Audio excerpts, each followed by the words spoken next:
आज तर या छोट्याशा पोरानं डायरेक्टच कापायची धमकी दिली राव मला. तर असं कसं बघता लास्ट पस्तोर पहा. तर काय चलं गावकरी मित्रांनो, आज आपल्याला जायचं होतं लोह्याला आणि एवढा जे टाइम लागला ना या नवरदेवांना टाइम लावला भाऊ. आता तुम्ही म्हणता टेबल शीट निघाल्या तर कुठं, तर आपल्याला जायचं होतं दाताच्या दवाखान्यात आईसाबांना घेऊन. आणि हवेला लागू तर रस्ता तर असा ना पुरा मूड बनून जातो. आता आलो बरं का हवेवरती ना आपल्या लोह्याला येऊन इथं आईसाबांना दवाखान्यामध्ये सोडलं. आणि मला या कोंग्याला पण सोडावं लागेल कारण का ह्याचा होता टायपिंगचा पेपर. आणि तितक्यात मन मग करता गाडीच्या गॅरेजवरती येऊन गाडीला पण दाखवायचं होतं. आणि मी कुणीकडे पण गेले ना अशी नमुने भेटते भाऊ.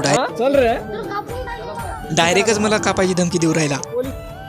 करू पोलीसवाल्याला फोन. हा तर हे तर माझ्या अंतर डेंजर दिसू राहिले. आता आपल्या कॅरेक्टरचा भाजीपाला करून आलो दवाखान्यामध्ये आणि इथं 2 तासानंतर आईची ट्रीटमेंट पण झाली. आज मंगळवार पण होता, तसं लोह्याचा बाजारच असतो आणि तसं आपल्याला घरचं राशन पाणी पण घ्यायचं होतं. आणि इकडे मॉलवरती येऊन एवढं काही सामान घेऊन टाकलं. मग काय लगेच सब्जी मंडी पण मध्ये आलो आणि तितक्यात नमन करता आपला मित्र परिवार पण भेटला. सब्जी मंडी उलटा पालटा करून एवढी भाजीपाला पण घेऊन टाकला आणि इकडे राशन दुकानावरती येऊन ही पिशवी पण घेतली. मग काय लगेचच आई साहेबांना घेऊन आलो इकडे ऊसाचा रस ग्रंथीवरती. तसं आम्ही एक ग्लास पिऊ येतो. तुम्ही एक लाईक आणि सबस्क्राईब नक्की करून जा. तर चला राधे राधे.